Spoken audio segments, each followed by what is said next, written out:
yaitu gelas kimia 4 buah, kemudian tabung reaksi, kemudian penjepit tabung reaksi. Selanjutnya kita butuh air mineral atau air pelarut secukupnya, gula pasir secukupnya, kemudian NaOH atau soda api secukupnya.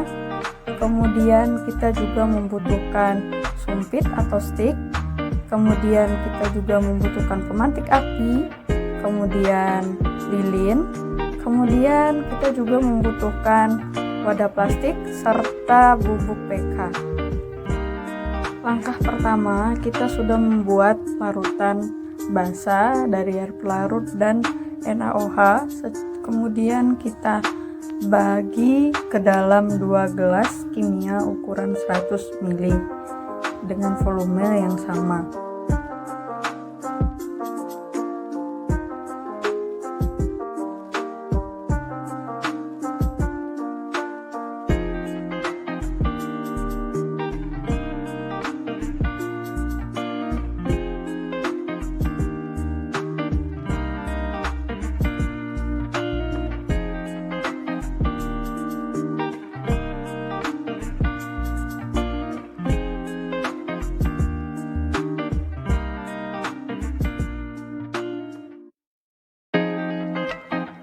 Kemudian langkah selanjutnya adalah kita memberikan bubuk PK secukupnya ke dalam salah satu wadah yang sudah berisi larutan basa kuat.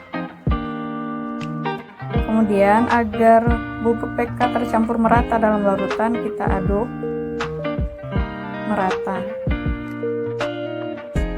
Larutan yang merata akan berwarna ungu pekat.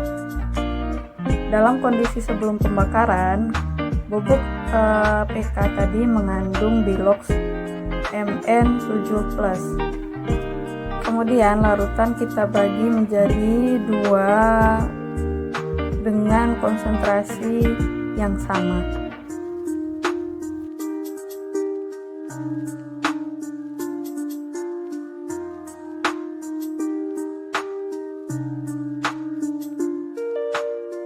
Langkah selanjutnya, kita memasukkan bubuk PK ke dalam tabung reaksi secukupnya, dan bubuk PK ini akan dipanaskan pada lilin yang sudah menyala.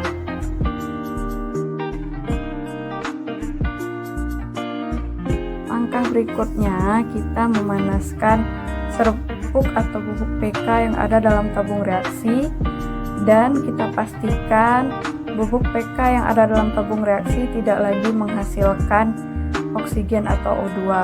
Untuk membuktikan bubuk ini menghasilkan oksigen adalah dengan cara memasukkan sebatang stik atau sumpit yang sudah dibakar ke dalam tabung reaksi.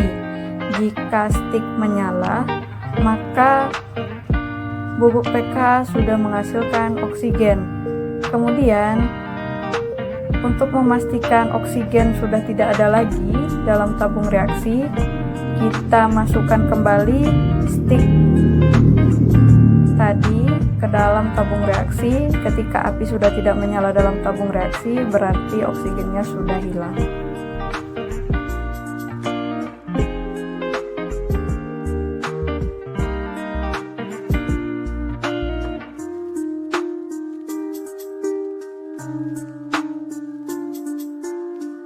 Selanjutnya, bubuk PK yang kita panaskan tadi kita pindahkan dari tabung reaksi ke wadah plastik yang sudah kita sediakan.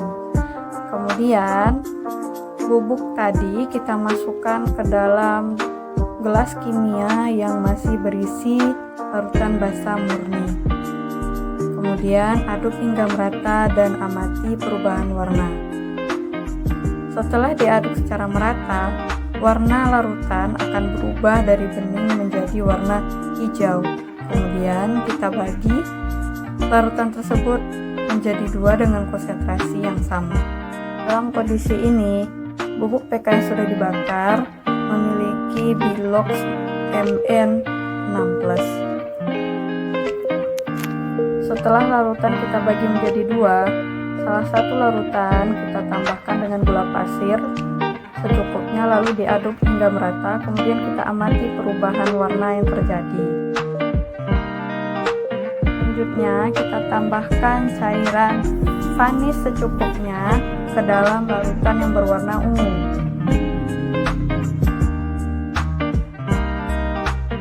Selain cairan vanish, kita juga akan tambahkan cairan piksel secukupnya ke dalam larutan yang berwarna ungu tadi. Kemudian kita aduk secara merata dan kita amati perubahan warnanya.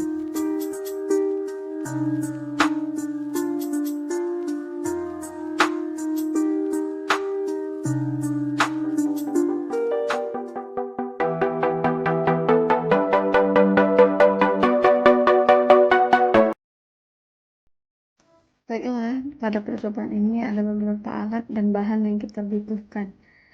Ada labu Erlenmeyer, kemudian kita juga butuh sendok, kemudian kita juga butuh stick atau sumpit, kemudian kita butuh pemantik api, selanjutnya kita butuh cuka dan soda kue, kemudian kita juga butuh vanish, kemudian kita butuh serbuk PK, kemudian kita juga butuh lilin. Langkah pertama yang kita lakukan adalah memasukkan soda kue ke dalam labu Erlenmeyer. Langkah selanjutnya adalah kita tambahkan juga ke dalam labu berisi soda kue, kemudian ditutup rapat. Selanjutnya kita sediakan satu labu Erlenmeyer kosong, kemudian dimasukkan cairan vanish secukupnya. Kemudian di samping cairan vanish kita tambahkan bubuk PK ke dalam labu Erlenmeyer kedua untuk kemudian ditutup rapat. Berikutnya kita nyalakan lilin, kemudian kita panaskan stick pada lilin yang menyala untuk membuktikan bahwasanya labu Erlenmeyer yang pertama yang berisi soda dan cuka menghasilkan gas CO2. Jika stick yang dibakar dimasukkan ke dalam labu kedua yang berisi bubuk PK dan cairan vanish, maka api pada stick akan menyala akibat oksigen yang dihasilkan dari labu kedua yang mengandung bubuk PK dan vanish.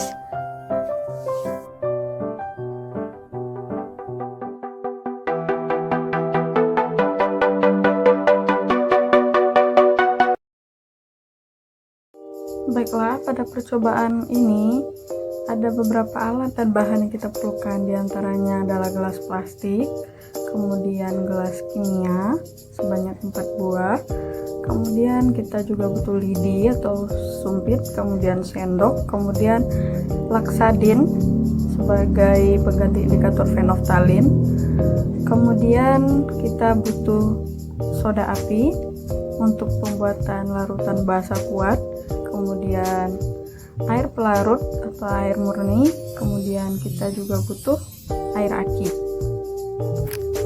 Langkah pertama, kita buat basa kuat dalam wadah plastik, kemudian kita tuangkan ke dalam 4 gelas dengan volume yang sama. Nah, dalam hal ini gelas pertama dan gelas ketiga itu sudah diisi dengan indikator fenolftalin. Kemudian gelas keempat itu sudah diisi dengan air aki.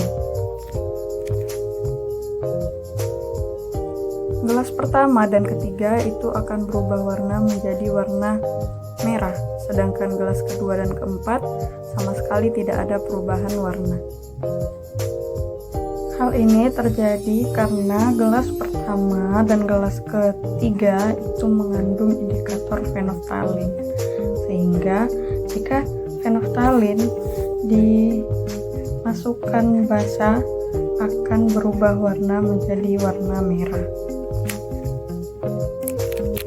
Sedangkan gelas kedua dan keempat tidak terjadi perubahan warna karena tidak ada indikator fenolftalin di dalamnya.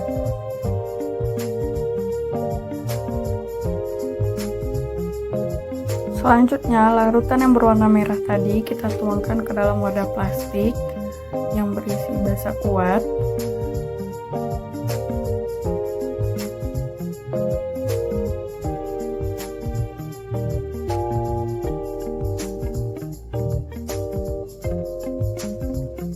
Kemudian kita masukkan gelas keempat. Nah, kita amati perbedaannya.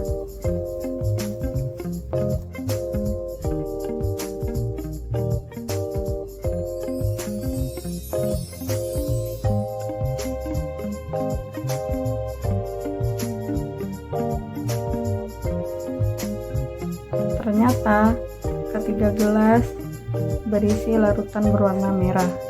Pada langkah berikutnya, 3 gelas berwarna merah tadi kita masukkan ke dalam wadah plastik. Kita tambahkan juga gelas yang berisi cairan bening. Langkah berikutnya, kita tuangkan larutan yang ada dalam wadah plastik tadi ke dalam 4 gelas kimia.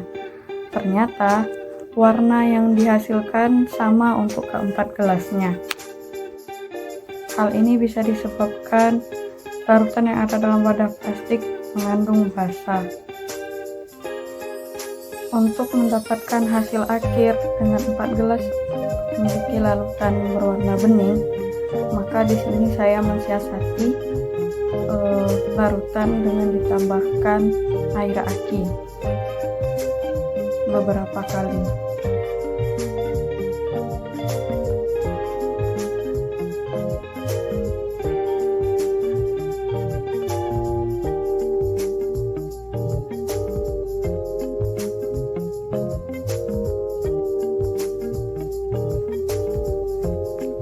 Hasilnya, warna merahnya agak lebih pucat dibandingkan sebelumnya. Namun hal ini masih belum berhasil karena warnanya belum berubah menjadi warna bening. Untuk itu saya mensiasati lagi untuk menambahkan air aki ke dalam masing-masing gelas kimia berisi larutan berwarna merah bening ini. Ternyata setelah dituangkan air aki ke dalam 2 gelas kimia yang berisi larutan tadi, warna semula merah pucat berubah menjadi bening. Dan akhirnya saya menyimpulkan bahwa dalam percobaan ini kita juga membutuhkan air aki yang sama dengan basa yang kita buat.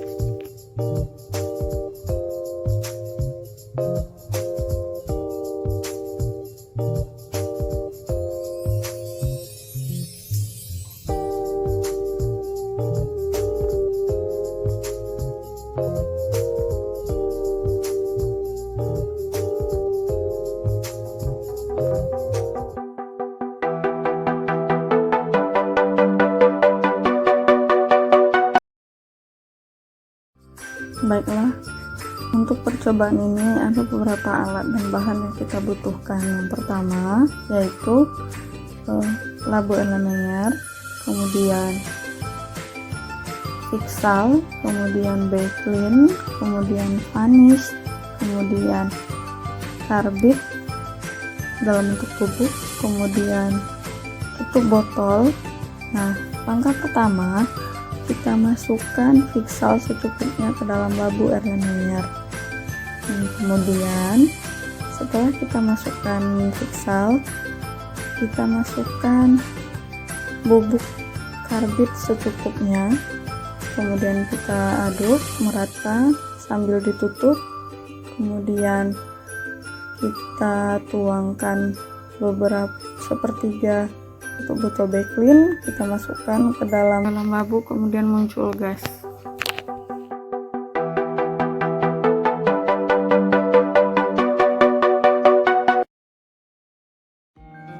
Pada percobaan ini ada beberapa alat dan bahan yang kita perlukan. Di antaranya adalah mortar dan alu, kemudian pipet tetes, kemudian gelas kimia. Selanjutnya kita butuh betadin, kemudian beras, kemudian vitamin. Nah, langkah yang pertama adalah yang harus kita lakukan, kita isi gelas kimia dengan air yang akan dijadikan sebagai pelarut. Kemudian kita masukkan beras ke dalam gelas kimia yang masih kosong secukupnya. Kemudian setelah dimasukkan beras ke dalam gelas kimia, kita tambahkan beberapa tetes betadin atau obat luka ke dalam gelas kimia yang berisi beras tadi.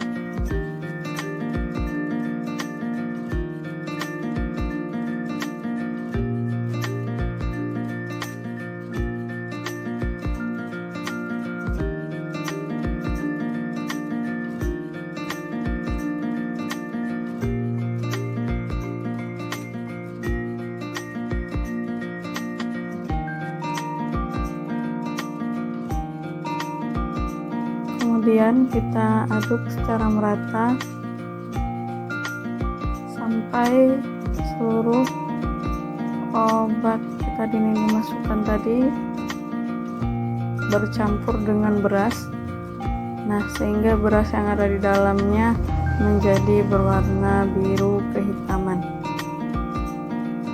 Kemudian kita haluskan 1 tablet vitamin dengan menggunakan mortar dan alu.